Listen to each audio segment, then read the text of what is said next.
So, ladies and gentlemen, fanboys and girls, nerds, weebs, and otakus, welcome back and welcome home.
Well, hello there, Applebiteys. This is your Applebite Writ and Writ Ralph talking to you straight from our show here, The Writ and Writ.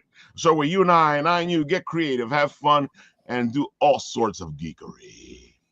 Of course, I'm showing off my Wham Stand mic, the beautiful Bitten Apple new mic that we're using at the conventions. Look how beautiful it is. And if you guys want your stuff to look great, just get some Wham Stand swag, and it'll make your tables at cons look fantastic. It'll make your stuff at home look fantastic.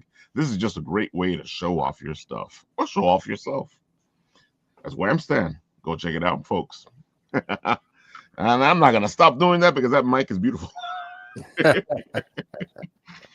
And we're sponsored. And you see the way Ralph did it, like very much at the beginning and not in the middle of the video. To talk for 10 minutes about a hair product that nobody cares about. We all just fast forward. Dude, that always bugs me out. And I guess it's because they figure that you got to keep watching the video. Yeah, They put it right in the middle. And I'm like, dude, couldn't you have just said it in the beginning? Well, you have a captive audience in the beginning anyway, because they're watching you in the beginning. You know what I'm saying? Don't give it to me in the middle. I don't want to hear about it in the middle. I just fast forward, man. If it's not live, you know what we can do. If it's not live, just fast forward. So. Oh my god, it bugs me out. But hey, get the money, dude. But hey, get the money though. So. I get it. Like at the end, maybe they'll leave before you finish. But in the beginning, they can't do anything. They got to wait for you to finish. In the middle, it's just annoying. Yeah, it's like a Kanye West Taylor Swift dynamic. I'm gonna let you finish. I'm gonna let you finish. But 80 cereal is the greatest cereal of all time. Of all time. I'm the champion. We are good. Just start doing the belt motion. So speaking of champion and some guy who was like running around today, like Segway.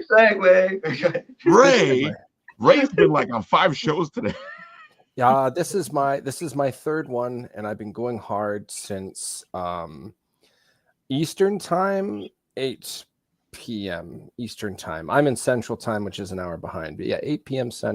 Eastern time. I've been going like a something out of something that makes something else go fast, but that's something coming out of it. Yeah, you started the night, and I guess we'll start the night with the same thing here. You started the night over with Phil Russert because he was showing off Papa. Yeah, Papa was pretty awesome. There's hold on, I'm just sharing this stream. Yes, folks, we have to do our thing when we get on these streams and share it to everybody that wants to see it. Yes. All right, save changes. Boom, it's now live. Live from New York. It's Wednesday night. You get to say live from New York. Live from New York. So Phil's comic here. It's 5 issues. Raph, I believe you've read all 5 issues. The script. Yeah. It's I read terrific. the whole thing. Beautiful. Touching. Oh my God. Yeah, it's definitely a great homage about fathers, and you know what, on the podcast, Phil's podcast earlier today, he says no disrespect to women, you know, they cultivate, they nurture, they grow lives inside them.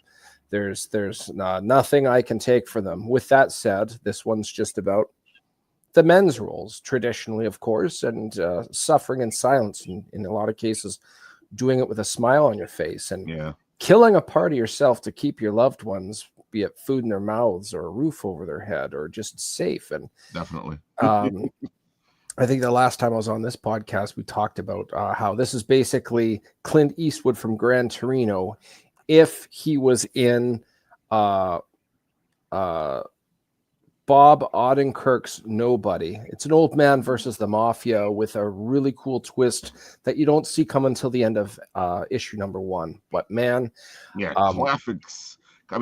classic Silver Age story. yes, yeah, absolutely. And things are in a good, especially if you have kids reading stories, you want to instill with them what's right and what's wrong. And with stories, I like it when there's a line drawn in the sand of what is good and what is bad. And that style of storytelling, there's a time and a place for it. And Phil definitely embraces it here. And it's awesome. It's a good time. I'm really, really happy that this is happening. He originally wanted this to be in his father's hands before his father passed. Unfortunately, that didn't play out. No. But I lost my dad, and there were certain things I needed to get out of my system. I was honor bound to do them, and I wanted to do them, and I was just a man on a mission. And Phil Russert is doing that right now with this story. His father wanted to see this before he passed, but it didn't happen. But Phil's got to finish this race, as they say. If you're listening right now, you got to back this story, because I guarantee you, there's a huge cliffhanger at the end. It hits hard, and you're going to be foaming at the mouth waiting for issue number 2. I gotta say, all I've been thinking about since I saw this, and you know, it's funny because Father's Day is coming up in June. Yes. And this would be a great Father's Day gift for a father. Yes, that's a good point. I would have never. Yeah, that's right. That is. You know, I also lost my father a few years ago, and it's like it's a weird thing. I hope no one else experiences it, but I also hope that everyone has long lives. So most of the times it's one or the other. But it's something. I mean, as you get older, you start to, you know, like when you're a kid, you fight with your father, you argue with him. But as you get older, you start to understand a lot of things, and then Yes. and it's something you think about every single day. Like it's there's not a single day that passes that you don't think about that. And more power to Phil. If you can take that and turn it into art, hey, more power to you, man. Like, Yeah, absolutely. And Definitely. Phil has been so kind as to do a partner tier with my current campaign. If you back a physical copy of Papa and a physical copy of the Madcaps, Phil is going to give you a free digital copy of his entire omnibus of 15 stories for free. And that's only available for the first 48 hours of this launch. So that's probably 44 hours to go. Yeah. And after that, it won't be available. But if you back both right now within the first 48 hours, you're going to have basically 17 stories for the price of 2 indie comics. That's dirt cheap, and you will be getting your money's worth. That's for sure. I've read all 6 issues of Tragedy. I've read Arcane Syndicate, which is excellent. I think that one's my favorite of Phil's. I think Arcane Syndicate is pretty darn cool. Well, that's because Arcane Syndicate is a love letter to the old Universal monsters. Yes. Yes. And you know what? Not just Universal, but the Hammer one. The Hammer. Of course, all of it. Yeah. There's even reference to the Monster Squad in it. It is very thought out. I gotta say, I'm a big Phantom of the Opera fan, and I like how he. Yes. I like what he did with the Phantom. Yeah. In D&D, he would be referred to as a bard. Mm-hmm. Hold on. I just got this weird message. Don't you love it when you get weird messages during a live show and you're trying to stay all like serious and you're like, damn, I gotta read this. What the hell? Because it happens to me a lot more than I care to admit to. I'm like, people know I'm on the show and they're still sending me weird messages while I'm on the show. Yeah, the coolest What thing. I like when I go to check them and it completely throws me out of the show for checking. Yeah. Oh yeah. I didn't mean to do that, but oh well. That's fun. But yeah, the Phantom of the Opera is a bard that has these real powerful abilities through a portable organ. It's a really cool take without taking away from the essence of the character. Exactly. Bill does a good job of adding a modern spin, but still embracing the old.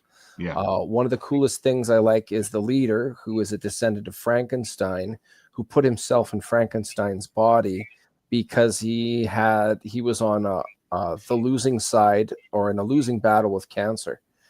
And so the leader is very scientifically inclined, but also inclined with the occult. And then you have the Wolfman has his own story, Invisible Man, Gillman, Dracula. There's 3 different Draculas, and they're all of the classic takes. There's Count Orlok with the fangs closer to the front of the teeth, front of the mouth, rather. There's the Nosferatu equivalent. I gotta say, as you're talking about that, Ray, I'm impressed that he was able to stick all 3 of them at the same time. My goodness, Vlad the Impaler, Nosferatu as Count Orlok from Nosferatu, and then obviously your classic Universal style.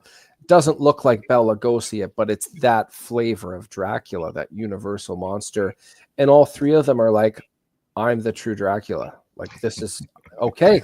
Round 1, I want to see this happen. Fight. I want to see the fight.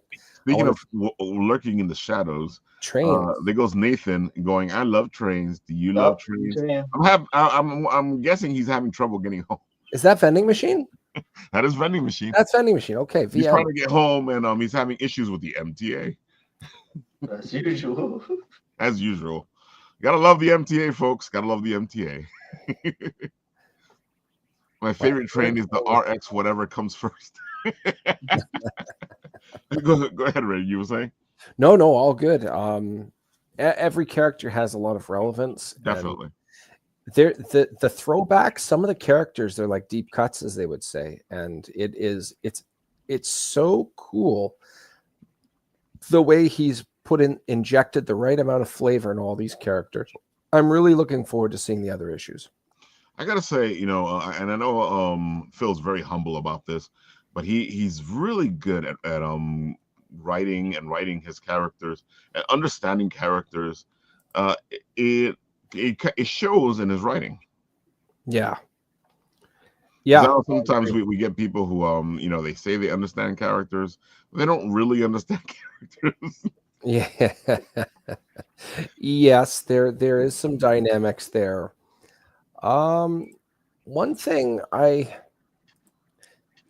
like how Phil, it's very clear he has the story structured, and because it's structured, he can take his time. He already knows where it's going. He doesn't have to rush there. Dude, I wish I could structure my story half as well as Phil does.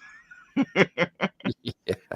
Dude, I like, he sends me this stuff and he's like, all this stuff, and then like I'm on issue 28, Ralph, and I'm like, okay.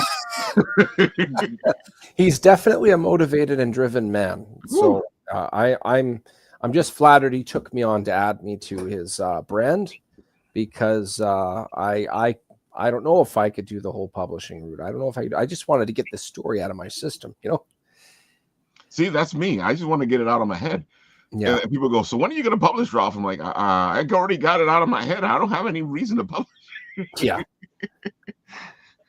And they go, but Ralph, we want to see your work. I'm like, well, I don't know what to tell you. Yeah, well, if you were here a while back, you guys could have all supported We Suck at Comics, and you would have gotten a nice written Ralph piece.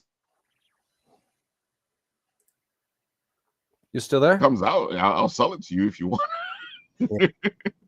I think you lost. You know what? Let's go to the videotape and show off Papa while we get the chance over here. Here we go.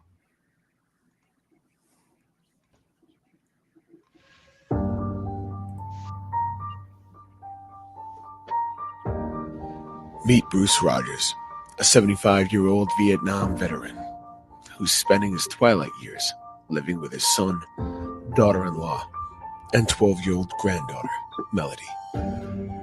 Bruce and his son have a strange relationship that has never been resolved. Melody is the light of Bruce's life, as they've formed a bond that never grew between him and his son, Craig. When a threat to Bruce's family arises, this old man must decide what he's willing to do in order to keep his family safe. What would you do? What would you sacrifice for the sake of your family?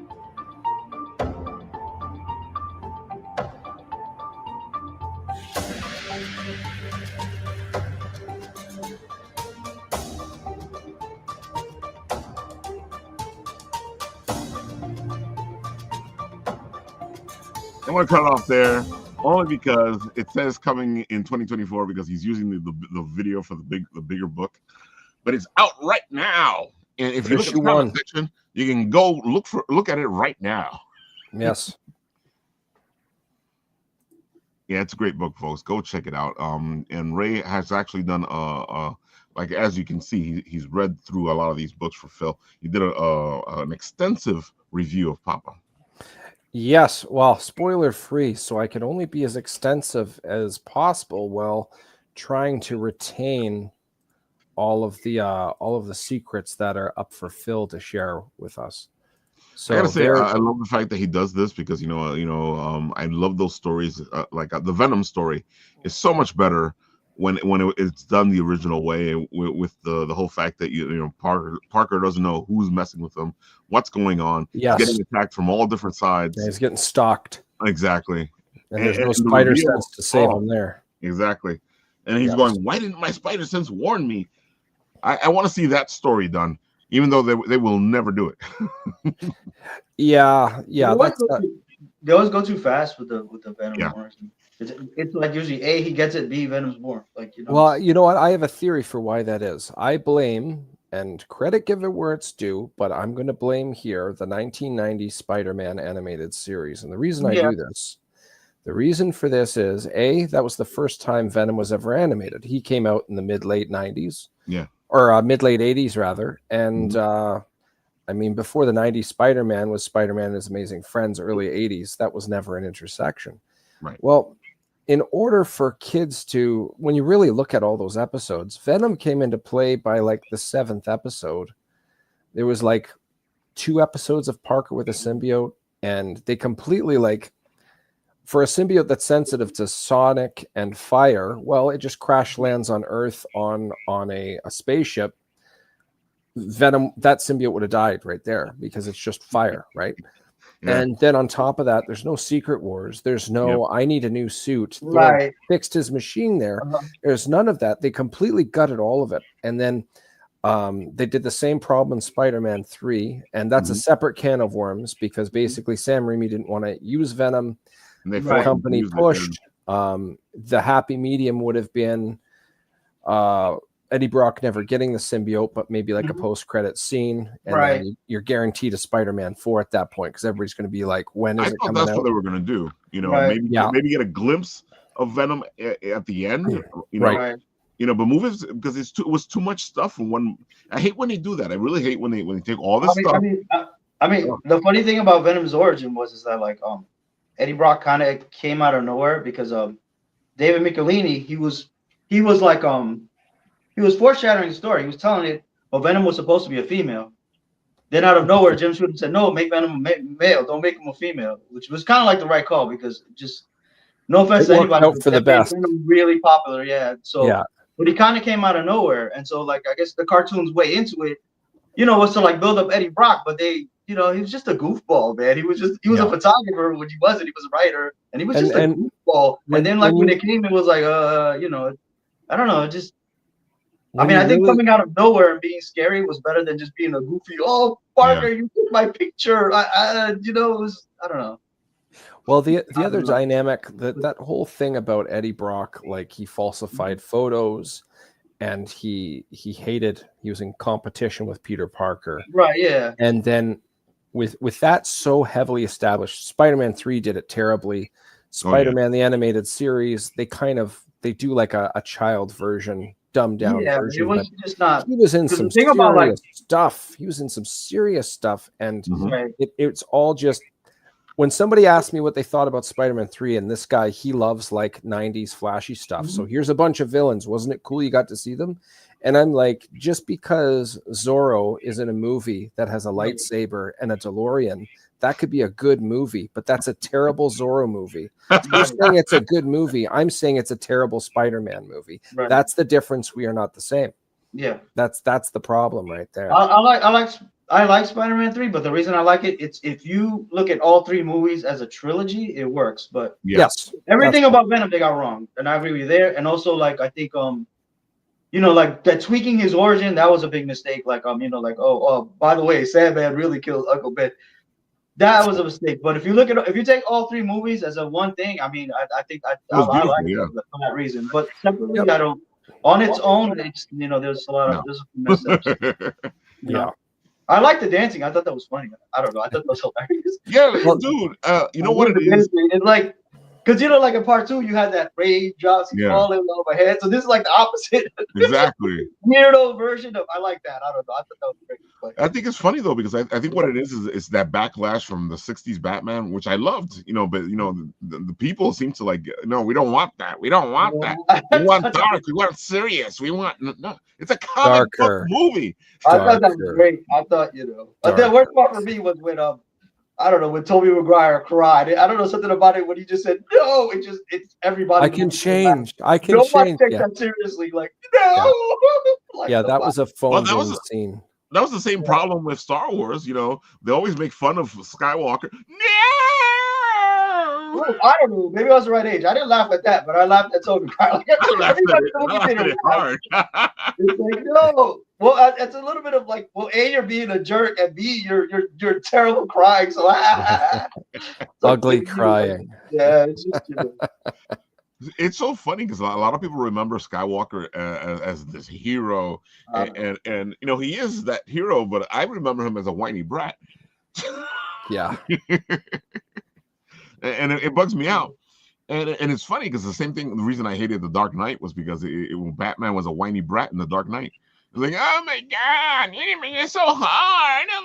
And I'm like, oh, I'm gonna quit beating Batman. I'm like, Batman don't quit. I mean, yeah, Batman. I like the movie, but I've only seen it once, and I'm probably like, I see that movie once every year. Like, yeah, I can't. I don't know.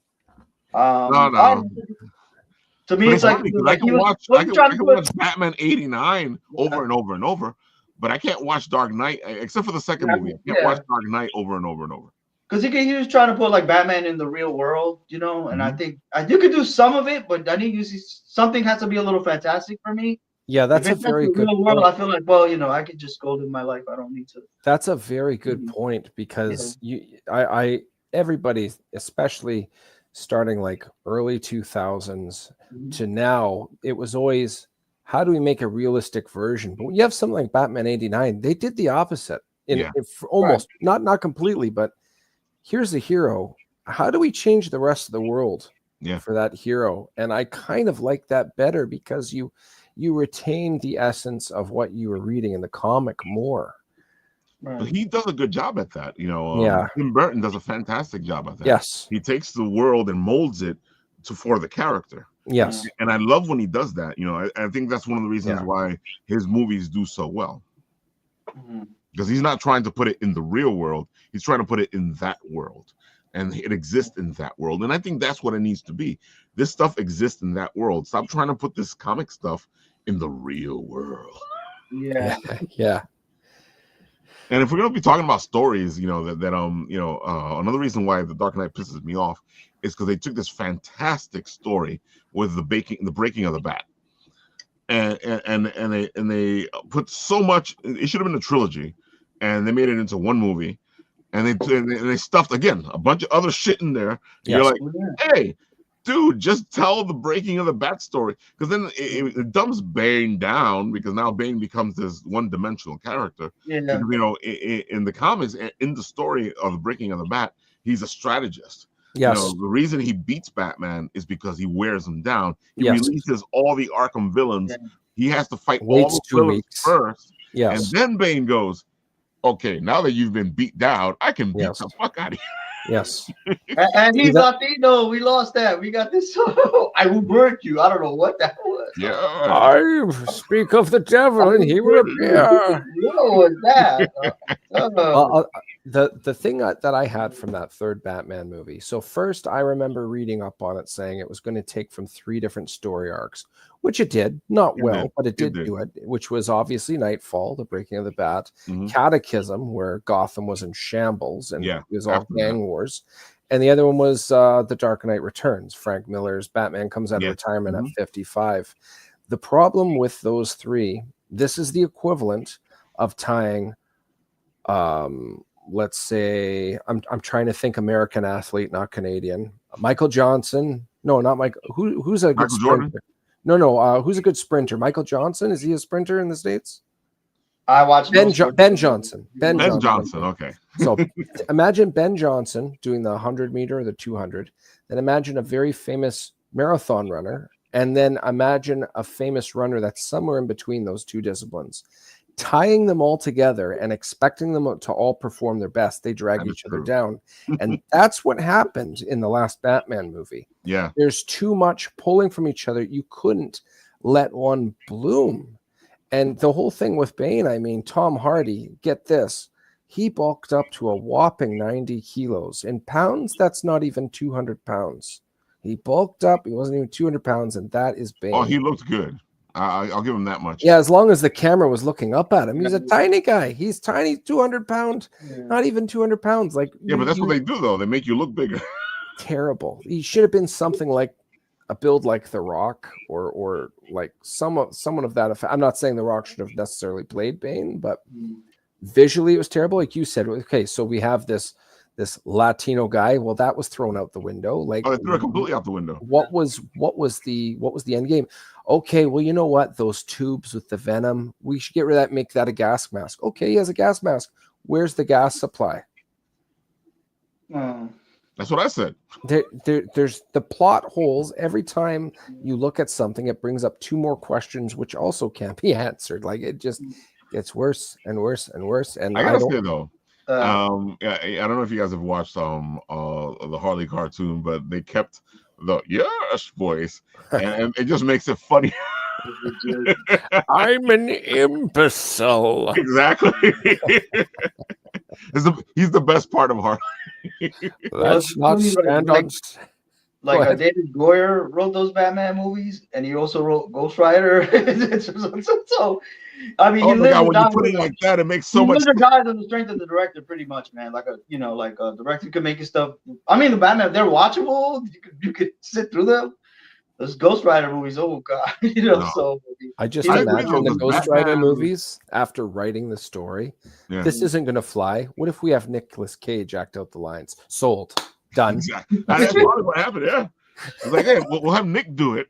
Yeah. There was a rumor though that he was supposed to be in Deadpool and Wolverine. Yes. Apparently they couldn't afford it. Their budget was too thin. Then there was a rumor that he's supposed to be in the Secret Wars. I would not be surprised at that. Could be. It's multiverse. It could be. Yeah. It's a multiverse story. Well, what a lot of the X-Men cast, the original X-Men cast, are back for it. That's for Doomsday. Yeah. Yes. You got Nightcrawler. The original Cyclops. What's his name? Yeah. James Marsden. Yes. Yeah. This should be interesting because it looks more like Avengers versus X-Men than Doomsday. Well, I actually have a lot of concern for that movie because I think there's too much being forced into it, injected. Like Deadpool, you can get away with it because it's breaking the fourth wall all the time. Right. So it's like, this is ridiculous. Let's go with it, which it does. Let's fight 100 versions of me. Wolverine helped me kick my own butt. Like, it works. But much like in Spider-Man 3, where they hyped it up in regards to, Venom's going to be in it. Isn't that great? It made the most money compared to the other 2 movies, but that killed it. And I have concern that Doomsday and Secret Wars going to make money hand over fist, but that might be it for it. Yeah, have I, faith in I him. honestly think that's a mistake that Robert Downey Jr. playing Doctor Doom. I think that's a mistake, but It's just for cash grab, man. It's just for star power. I mean, think there is a what they're doing story is that all the original Avengers are just gonna come back as alternate as evil. Yeah, Yeah, that's villains. what they're saying. They're saying that Steve Rogers will be Captain Hydra. Yeah, Captain Yeah. Hydra. Mhm. Yeah, That's Well, what there they're was- saying. They're all going to be the evil versions of themselves. Yeah. I Yeah. think it's a mistake, but I would rather have. I would like to have Doctor Doom done properly. I mean, like. Well, the thing is, there was a what if once where Doctor Doom and Tony Stark Yeah, went to I know the school story. together, Right. and Doctor Doom swaps. At the end of the day, Tony Stark's mind wins over Doctor Doom's mind. But a lot of people are speculating that story, if Doctor Doom won, he would have more planetary control and could cause something like this. But this is my second concern. Ever since Disney took over and bought Marvel, there's a certain thing they've done where they only bring in, like they started Marvel Now at that time in 2012, and they didn't touch the movies, and they brought in a bunch of new characters, a bunch of new changes. After the movie Endgame, all the movies focused on the last 10 to 15 years of story. Like there's no Atlantis attacks. There's no like really cool, the Kree Skrull War. None of it's there. Now it's all like what's going on. Secret Wars, they're only focused on the last one, not the original. Exactly. I'm so disappointed. And it's just things Disney has done and nothing else. And Captain Hydra is another example of that. That's all just Disney story. It's only 10 to 15 years of story. I want to see the other stuff. There's so much other cool stuff to be done. But you know what it is? We went like Captain America 1 to like the Winter Soldier. You literally skipped over 70 years. Exactly. Yeah. Like, good movies, still good movies, but it's just, I don't know. We wish could have got something else in there, like 2-3 movies in the middle. But something of interest, yeah. Yeah, because Captain America: Winter Soldier is one of the best movies for Marvel. Yeah. Well, it's a great movie, yeah, but it's great, but it skips a lot. Stories. We're literally like, But they don't like our. I'll call them our stories. They don't like our stories because even when in X-Men with Fox, they're like, we're gonna do that story, but we're gonna change it around. We're gonna do the Jean Grey story without Jean Grey. Yeah. It's funny. Like the best movie I think was like X-Men 2, because it was pretty much as God loves, man kills. Yeah. They changed a few things to put Magneto in it and whatever, but it was pretty much just like based on one book. So something like that works. What's his trying name? to top hundreds and hundreds of comics and you boil it down for a few hours. What kills me is why the Wolverine was bad. That kills me. That's only 4 comics. It's the easiest thing to adopt. But they're like, well, Silver Samurai should be a robot suit. What are we doing here? Like, Yukio, or make her a little kid. It's only 4 comics. I mean, they did an anime version. I thought the anime version for what it was pretty good. I mean, I thought it was pretty good, but it's the easy thing to adopt. It's only 4 comics. I mean, like 5 if you throw in the bonus issue. That'd be the equivalent of like The Hobbit. Do that, like, and they're not like the greatest comic in the world. You can adjust things, you can update things. It's fine, but how could you mess it up? That just kills me. Like, I mean, wow. Yes, sir. You were saying, Ray? Oh no! All I was saying was you have like all of these, like, especially in like the 2000s. It was thought, I should say 90s. Here's a story that's a comic book, but now we're going to make it a movie story because ours will be better. And more often than not, over time, that's been proven wrong. And before Marvel was bought by Disney, they got it. We're going to Marvel Studios was actually doing their stories. We're going to make a story. Mm-hmm. It's going to happen to also be a movie. And they were great. And they were well established. They made money hand over fist. Disney came in. They can't shake the old ways, it seems. And I think I've made this joke before. They also have formulas, so they can sell more merchandise, right? They're money makers, they're merchandise. So I said, imagine a modern standalone Disney-owned Marvel Punisher movie. As the joke is, he would have some type of little robot sidekick. His guns would shoot out Kool-Aid. The bad guy the Punisher would say something like moral to shame the bad guy into like going to jail, and that would be the story. But in reality, we want him like shooting people in the eye, torturing them with broken glass, and it goes on and on, right? I want to see Frank Castle in that iconic Punisher 1 comic cover where he's at point blank out a window with a bazooka. I want to see that in a movie, you know. That's why they said Deadpool wasn't going to work for Disney, and the only reason it worked was because he went to bat for it. He was like, no, we're going to do it like this, and they fought him the whole way. They fought Ryan Reynolds the whole way on all those ideas.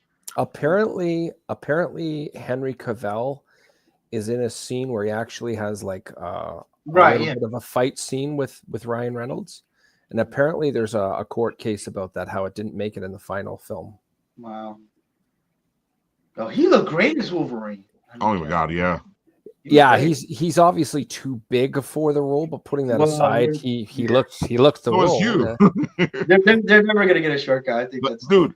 The only time they were gonna get it right was when they were gonna put Danny DeVito in the role. Only time they were gonna get it right. No, hold on.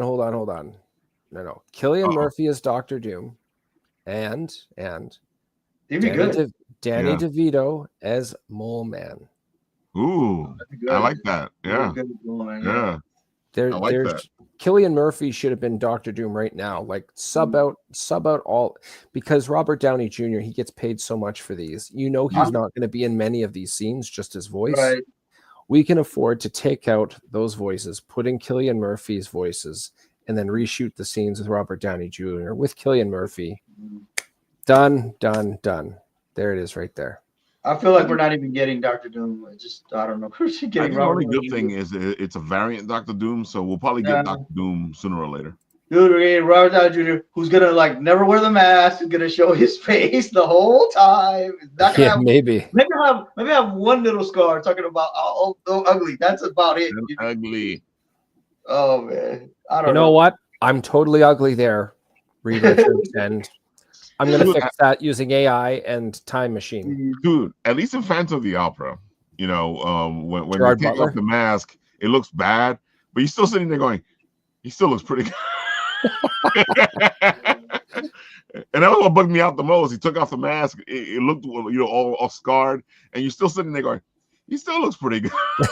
I remember like Jigsaw. I still like Punisher, but that Jigsaw man, he literally just he put his face like through a whole mirror, like a whole broken mirror, and he had one little scar. Like, I'm so ugly now. Like, okay, get out of it. Man, you're pretty much like invulnerable. Yeah, like you know, I'm so ugly now. Like, that's not Jigsaw, man. That's because they go with that storyline where that had the real Jigsaw.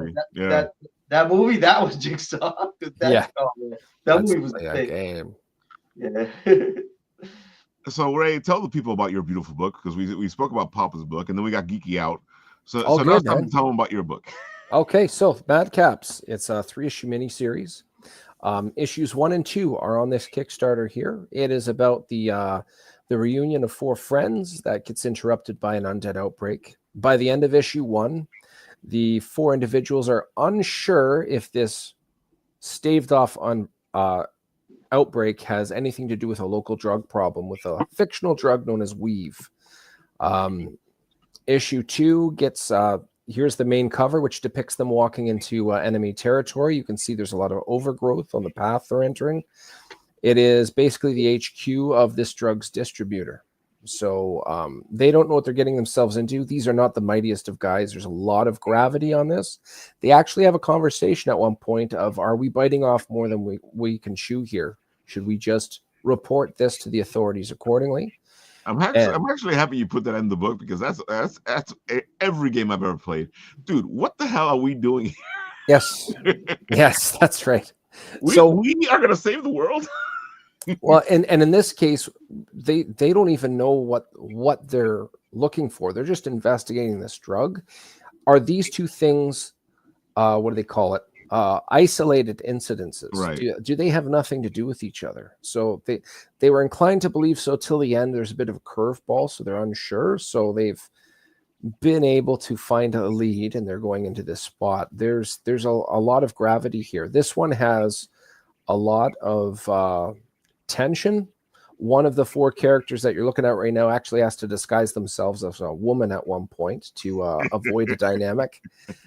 And it gets pretty serious real quick. If you scroll down, we'll go through the covers first. So the first one that we saw already, that was Kenny Calderon and Dan Kemp, who colored it. This is Jay Sloan. He did Chasgo, and that's his 3-eyed bird. It's an albino raven named Amex. Jay Sloan drew it. Dave Kemp put the colors down. Well, those colors, I didn't give him much to work with, but man, did he make that work. Like, that is just he really worked it. A lot of people wanted this thing to be metal foil, but instead, I'll explain why we didn't do that with metal foil in a little bit here. But if you scroll on to the next one, we have Dunanini, the half dwarf, half gnome, and his telescope, which he's rigged to blast raw magic out of it. He's shout out to Russ Leach, who did this from the UK. He has his own series called The Atlantean, which is basically the story of Kull, which is one of the stories that inspired Conan the Barbarian. The longer you look at this, the more there is to reveal. And I've said this on other podcasts. That blast from his telescope actually takes attention off of the fact that his hammer is taking the jaw off of another creature there, which is really, really cool. If you scroll to the next one, this is done by Rod Ramos Rodolfo of Brazil. This is colored by Dan Kemp. That's Madrakis. I gave one scene in the story, in the script, and I sent it to Rod, and I said I wanted to debut this power of Madrakis. He has he's an amateur mage. He's got a big brain, and he's large and in charge, but his most impressive thing is his intelligence. So here he is. He's actually pulling Earth upward without touching it. It's an arcane ability of his that he's able to pull off. And those two, just like the rest, it's great teamwork. These guys did a very, very good job. If you go down to the next one, this one is a limited edition. It's this one's going to be metal foil. It's to amplify this stained glass effect.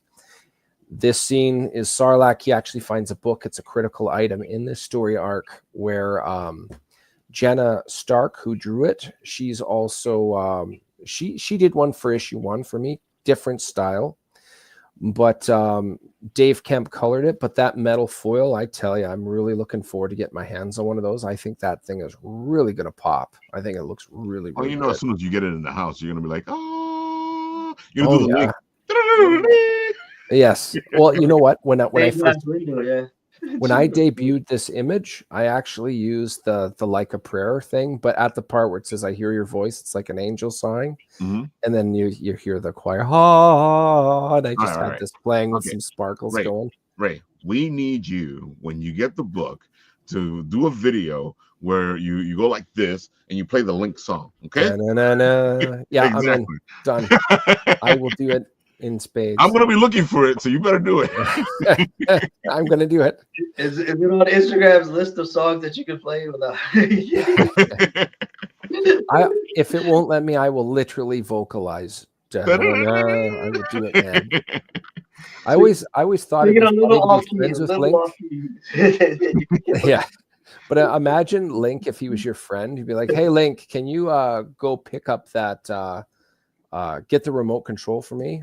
Oh my God. Yeah, that all the time. I'd be sending him to do stuff like, Ralph, you just want to hear the song, don't you? No. Yes. But yeah, if you scroll down, there's a couple of interior pages. Victor Medina, who was the guy who did the lines, and I still gotta say, I know I say it every time, but this could have been a cover right here. It's beautiful. I'm for cover 3. I haven't spoken to Victor about this, but I want him to do a cover because it's just beautiful. Dan Kemp and him working together, it's just magic, you know. I agree. So at the end of issue 1, they intercept some bandits carrying this stuff, and here it is. They're just interrogating. I only show page 1 and 2 of that opening scene. The colors really pop. Everything just really looks good. I'm really happy with how that's all turned out. I like how Chasgo, he's a good-hearted charlatan. He's one of the people you don't judge a book by its cover. He's a very intimidating-looking individual because he's very stoic. He does not portray himself, and he's very reserved. Most people, that's when they see something like that, instinctively, it's fear-inducing, and you always act leery of that. But all of the characters, they all stand out in their own respects. If you go down to the next page, it skips ahead to page 7. This is Chazgo looking through MX, the eyes of MX, to get a survey of the compound they're about to enter. So MX, as I was saying, that 3-eyed albino raven, lots of cool stuff with that bird. I can't really say any much more of what's going on with this scene. Dude, but this would make a great cover too. Yes. Yeah. Like, again, Dan Kemp, this man, like, he's nothing short of a world-class colorist. Nothing short of it. Like, his level of intelligence in this discipline is not many can parallel him, man. He's like right up there. Yeah, that's fantastic. Dude, Yeah. that's what I'm saying. You know, it's very rare when you have a lot of pages in the comic that look like they could have been in front of the comic. And all of the art is like this, man. I wanted something that was worthy of the industry. I wanted everything to be statements. Like, actually, that I'll talk about that part later. Anyways, you can obviously get the digital copy.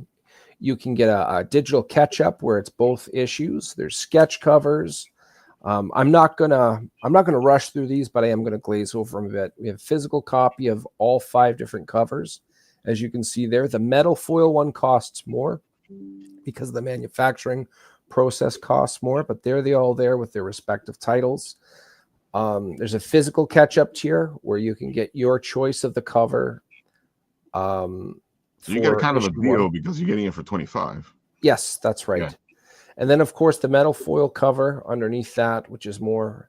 And then, of course, underneath that, we have play a one-shot with a professional dungeon master playing D&D. Raph loves this guy, and I am definitely in the same boat. This man is all of that money goes towards his service fee. I don't get a cent of it. I actually lose $1.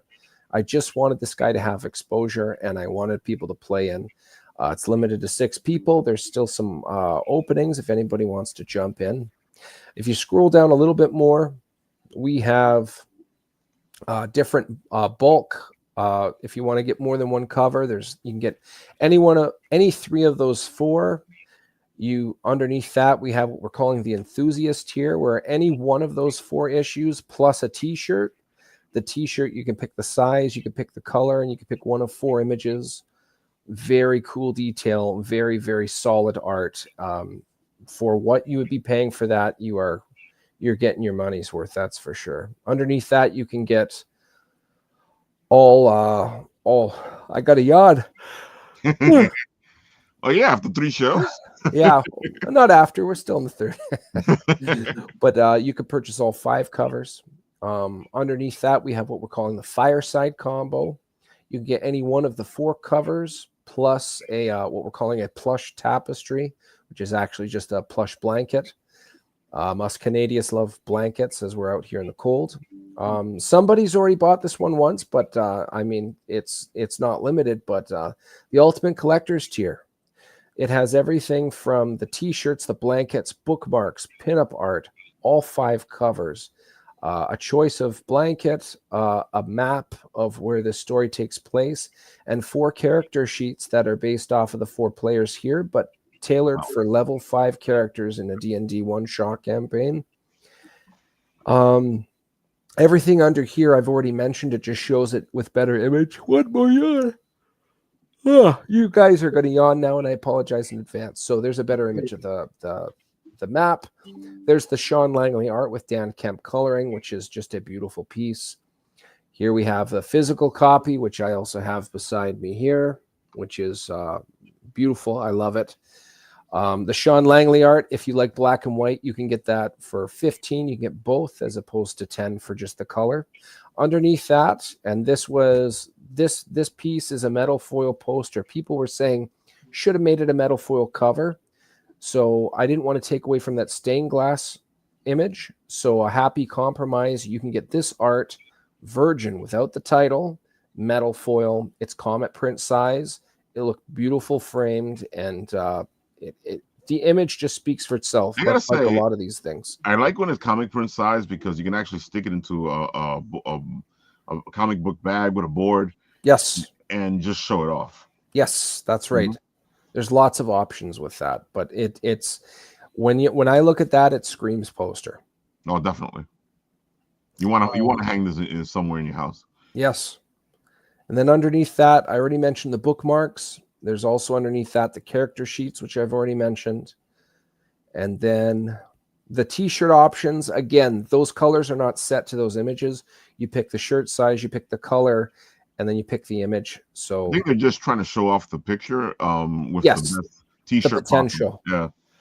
And then underneath that, we have these are our options for the blankets you can choose from. I gotta say, this one makes total sense as a blanket. Yes. Yeah, hanging on your wall. That middle one, that's done by John Zalesnik. That's hand painted. That's not digital. That's old school. That guy has, and I think I've told you this one before, Raph. This guy painted the original cartridge art to Shinobi for the NES. Oh, that's right. Yeah. He's done Magic the Gathering, Warhammer, various metal albums, the covers. He's done lots of stuff. He also is the guy who made the original logo for the San Jose Sharks.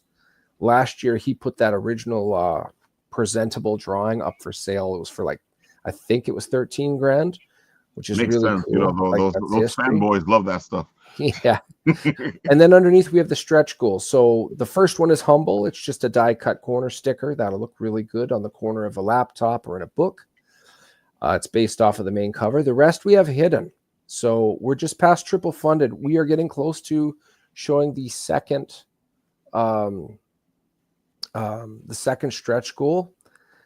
If we get to 4,500, we will show a black and white cover to issue number 3, so you know exactly what you're waiting for. Or I shouldn't say exactly. You're going to get a little hint, a taste. I shouldn't say exactly. I know exactly what you're getting, but I hope you do. So with that said, underneath, there's just credit. Obviously, I'm the writer, but shout out to Victor Medina for the interiors. Underneath that, the legendary Dan Kemp, who's done everything from Daredevil to 100 issues of Spawn to you name it, Green Lantern. Micah Myers, 3-time Ringo nominee, which I've nominated him this year, and I hope he wins it. And then, of course, the man himself, Phil Russert, who I am very grateful for this amazing adventure he's helped me along on. Philbo Publishing, he now also has Philbo Distribution, where he's going to be distributing to local comic shops. And I've already got the go-ahead. If I go trade paperback, it'll be going in comic shops. So I'm very flattered about that. It's very exciting. Looks like you went up while we weren't paying attention. Hold on. Are you kidding? Serious? How many backers now? 30. Oh, look at that. Yeah. Went up. Look at that. You're almost at 600 now. Who's the nice guy that did that? Was that one of you guys? I don't know. I don't know. Huh? Oh, well, I'll just see. I'll look at the list right now. I got it in front of me here. Probably not. Oh, it's Edward Davis. Look at that. Nice. That was very nice of him. Because I got in early, so. Yes. This is going to be, we're on the stretch to getting that second stretch goal. No pun intended, but that's where the fun is. Anybody watching this right now, if you're on the fence, I'm telling you right now, if you have friends you miss and when you get to see them, it's awesome. This book is riddled with that theme. You feel like you're dropped in the middle of a scenario with friends hanging out and you can feel the camaraderie. This story is designed to feel like the world existed before. When it's over, it will feel like the world continues on. And it's just a slice of life. It just happens to have some medieval fantasy, some melee, some brutality, and some other things going on. And I guarantee you by the end of issue 3, you'll be like, that's a story, and I appreciated it for what it was. Now you got it in my head. Brutality. Finish him. Fight. Exactly. You know, I saw a B-list equivalent of Mortal Kombat, and the guy playing Shao Kahn. Mm-hmm. There's a clip of him on YouTube where he just shouts at the screen. He says, "I do not want peace. I want problems always." Oh my God, that the movie, the original movie, as cheesy as it was fantastic. Yeah, well, I mean, it did everything it was supposed to. The Yeah. only thing that didn't age well was Reptile when he's in that CGI lizard thing. Right. Putting that aside, for its era, it in my opinion holds up for its era. Which always bugged me out because I felt like they try to go a different direction with the second part instead of just giving you more of what they gave you. What second part? There was a second part to that. There's no second part. Oh, okay, there you go. There's no second part. That's what you're saying. Okay. No, it doesn't exist. It's like me in Highlander 2. Whoa, just went up again. Woo! Just went up again. There you go, big folks. One. It's going. Oh, look at that. We're at 600, folks. We're my 600. 6 lovely 100. There we go. Holy cow. Holy cow. My goodness. This is huge. So that you've gotten like a 4 or 5 people today, right? Yeah. Well, today alone, I've jumped like. Well, dude, at least you know that you've worked your butt off today and it actually done something. Well, it wouldn't have been bad if you did like 5 appearances, and then at the end of the day, it's the same place it was. Sometimes that happens, and I know. you just have to roll the dice. But the name of the game is, if you really, really want something, like I just want this to be successful, and I want people to see the story. I need to get it out of my system. The whole reason I'm here telling people is just say, hey, check it out. I think you'll like it. Dude, that's the whole thing. We need to get the story out of our systems, folks. Yes. And that's one of the reasons why you should support this, is because it helps us. It's like therapy for us because, we get it out of our systems. You enjoy it. It's a double whammy. Yeah. Let me play the videotape here. Let's go for it. After Chasgo and myself received a surprise visit from Dunnan and Madcaps, we were able to help the local guards stave off the beginnings of an undead outbreak.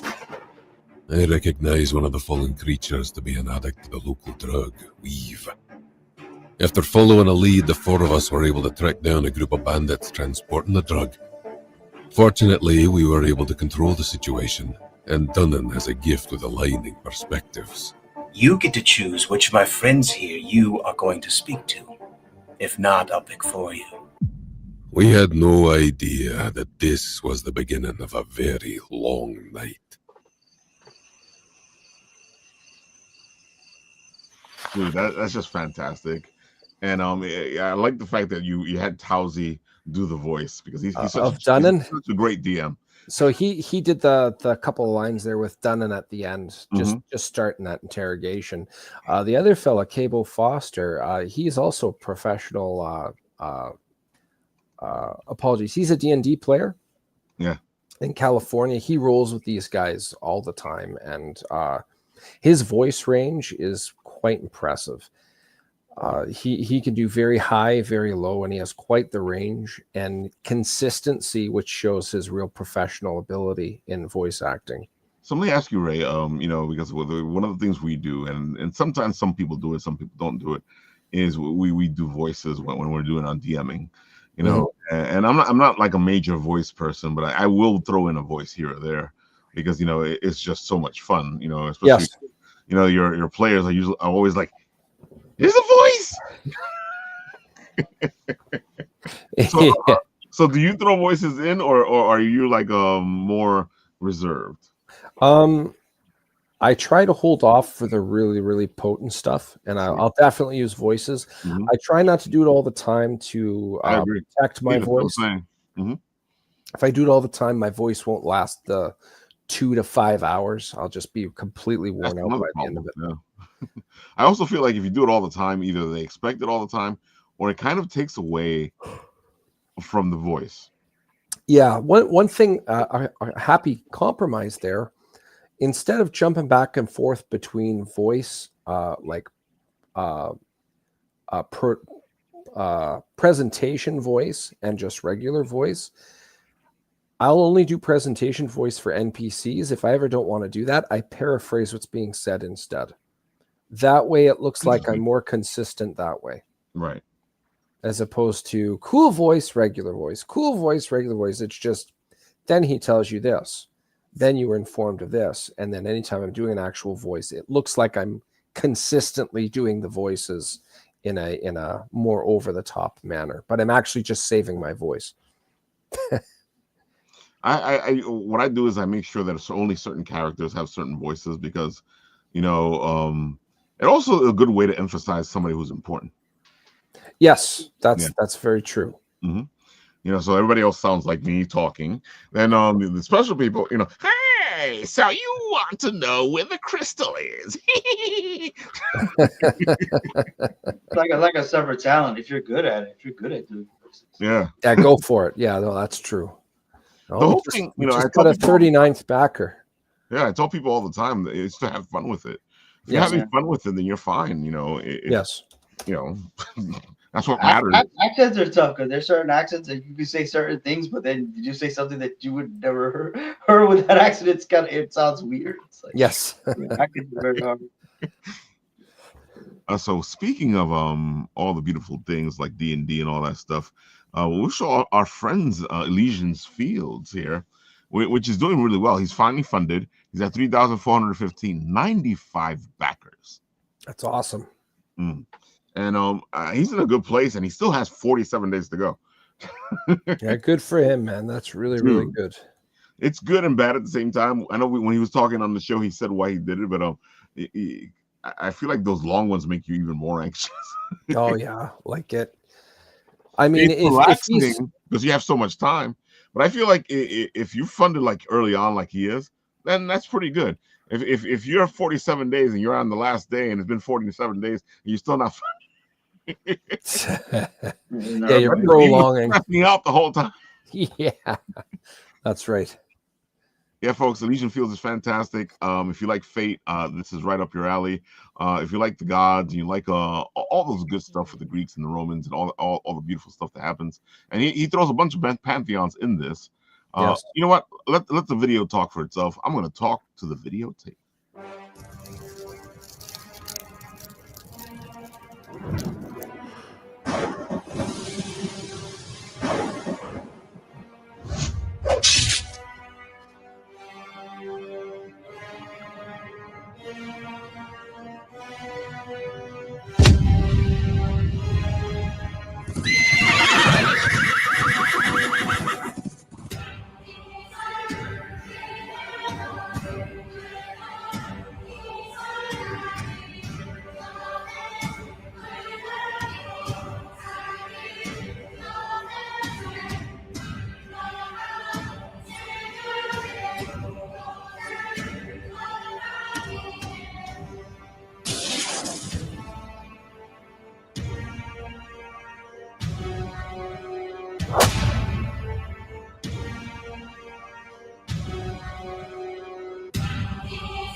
Dude, the art in this is just amazing, incredible, breathtaking. Just for that alone, folks, you should take it. And dude, this is magazine size, so it's even better. If you guys have ever collected heavy metal, it just makes everything look even better. Oh my god! And if you're a Faith fan, this is right up your alley. Yeah. It was so funny because Tony. Both times we segued into a Fate conversation. Both times he was on. And then when he was on with Nat, he segued into a Fate conversation as well. Oh, Nat, you're definitely gonna go in there, yeah.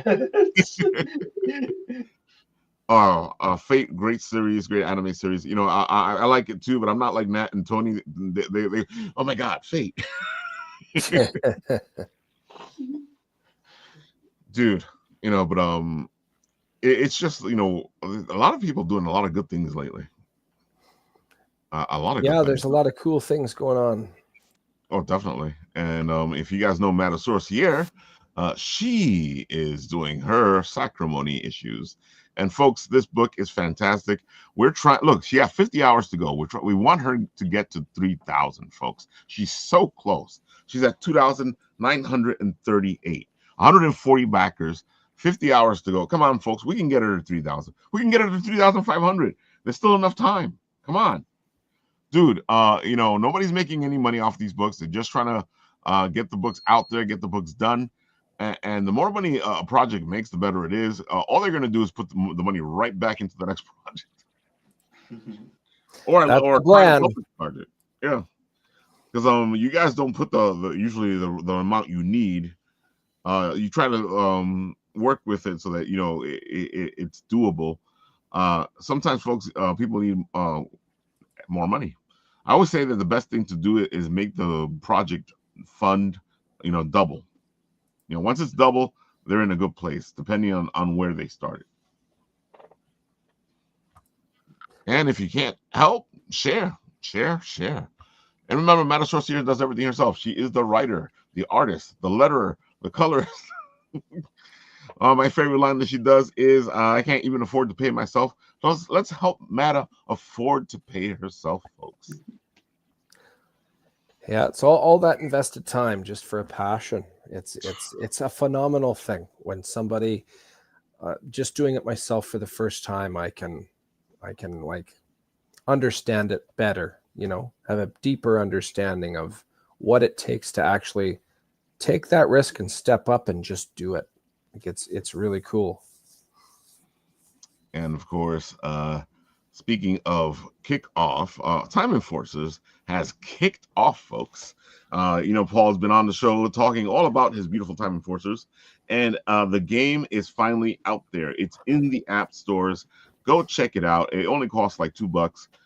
Help a guy out. He's creating the game. He's already working on part 3, where we get a certain detective named Nick, who is hanging out and being all black and white noir, and it's voiced by a familiar person. Hint, hint. Yes, folks, I come to save everything in the nick of time. I see what you did there. Dude, he was telling me that he's going to do the whole thing for Nick as a black and white noir thing, which will be a whole difference to the rest of his series because everything else is full of color. So you'll have Nick be all black and white. Awesome. She's gonna play herself, Ralph, pretty much. Pretty much, yeah. I am a noir character, folks. Yeah. Just you that likes mysteries, you're just gonna play that, Exactly. Yeah. You find me at the conventions, that's what you're gonna get.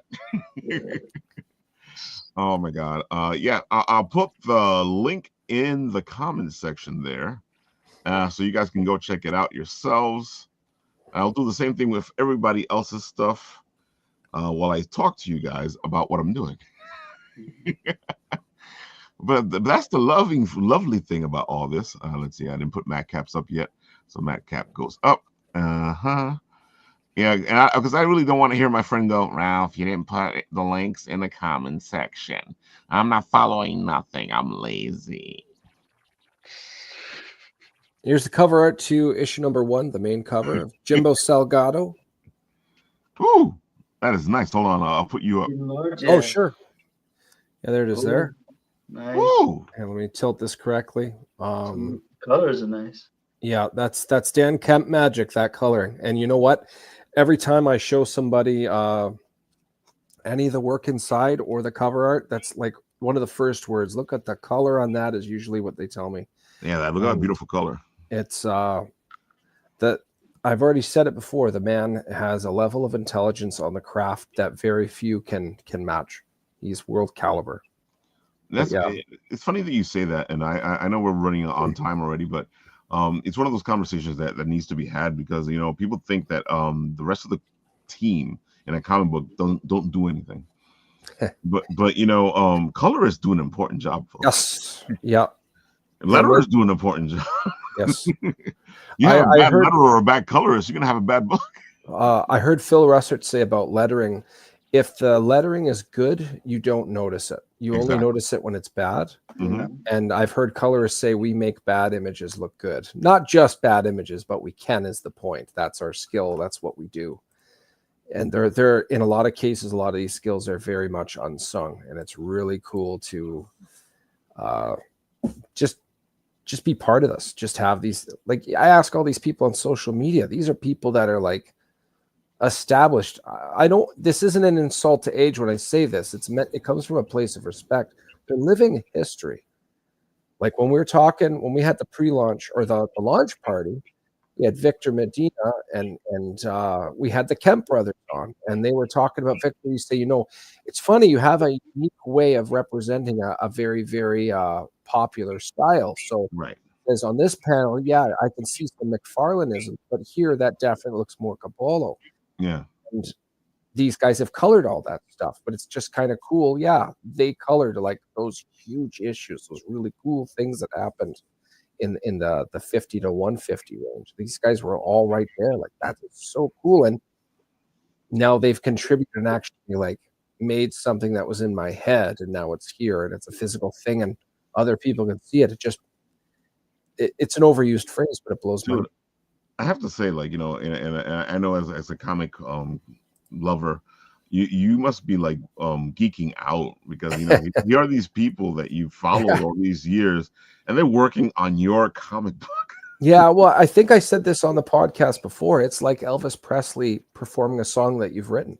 Yeah. That's the only way I can describe it. It is just this amazing thing where these pros, I feel like they've lowered themselves to my level to do this, and that they don't think that, and I don't actually think that. Like, it's quality stuff, but they lowered.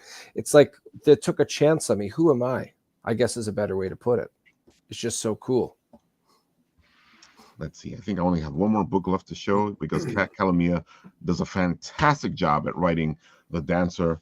If you guys didn't pick this up as a limited series, you should pick this up as the big book right now, which is what this is. Great hero's journey story. She does a fantastic job writing this. You guys will completely enjoy this. She's doing really well. She's at 10,379, 259 backers. It's amazing. 22 hours to go. That's amazing. So, yeah, if you guys are going to jump in on this, you better jump in on this now. And I can't give this enough praise. It's a great story. It's funny because we've known Kat now for almost as long as Bitten Apple's been around. I think we met her like the second year that we were doing this. And it's funny to see how far she's come from there to now, And on this tier, if you guys are looking for help in Kickstarter, on this tier, she has on this Kickstarter, she has a tier because she works for Kickstarter and stuff like that. So she understands the workings of Kickstarter. So she's offering her services on getting your Kickstarter together. Cool. And it's one of the tiers in this project right here. Yeah, she so does about looking for help. 4 Kickstarters a year. She does a lot. Yeah, she does a lot. Yeah. And her Kickstarters do really well. Mm-hmm. Really well. As you can tell. Yes. She's at 10,379. Her goal was 8,000. That already says a lot. If you guys need some help, take the tier here, and believe me, she'll help you out a lot. She's a good person. Let's see. I think we're gonna have her on. When we do the show for Derek, the pre-show, because on May 10th we're gonna be doing a show for Derek, a live panel at Bronx College, where we will be going to be talking creating comics. And what I've started to do is a series of shows that lead up to it. So we did the first one, which was we had a bunch of publishers together, and it was fantastic. Great conversation.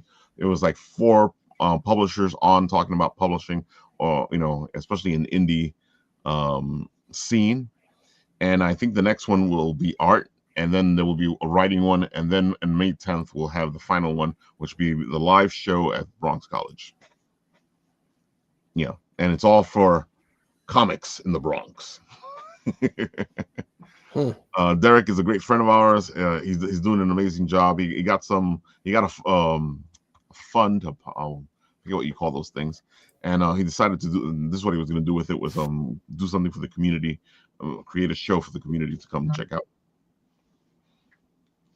Yeah, that's pretty cool, man. So you got to do, folks. This is the first year, right, for that con rocks? Yeah. That's cool. I lost myself from my train of thought there for a second. I was like, whoa, wait a minute. Yeah. I already knew the answer to the question, but I asked it. It's always good to ask the question, because somebody else probably out there who's not talking right now, they're watching, being all weird looky-loos. I see you out there. Well, it's midnight in New York, so I'm really tired. So I was like, I kind of knew, but I wasn't sure. Maybe it was something I dreamed before, not too sure.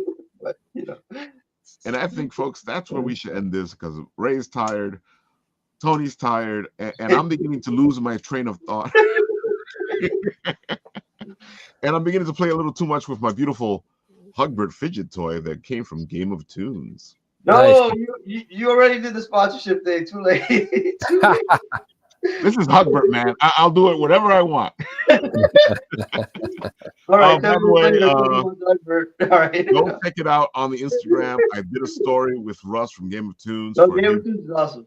Oh, for his little devil. Oh my God, I'm enjoying it. Go check out the video. If you guys want, let me know, and I'll do it again here on the show. I'll read the part, and maybe I'll read the second part at the same time. But you got to let me know that you want me to do that. Ray, any last words? Anything I can say, I've already said. Basically, check out the Madcaps, read it very carefully, look at the trailer.